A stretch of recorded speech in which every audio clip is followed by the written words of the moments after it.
தஞ்சாவூர் அம்மாப்பேட்டை அருகே கொக்கேரி கிராமத்தில் சிவகாம சுந்தரி சமேத நடராஜர் சபை கோயில் உள்ளது.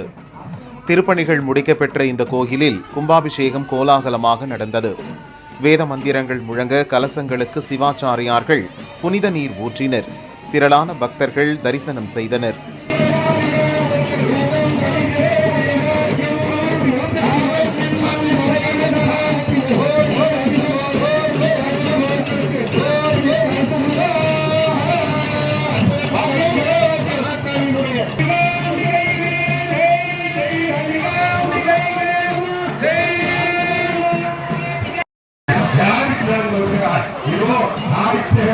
இந்த உலகத்தினுடைய ஊக்கத்தினுடைய நாடி நரம்புகளில் நாம் எழுந்திருக்கக்கூடிய நல்ல நடராஜ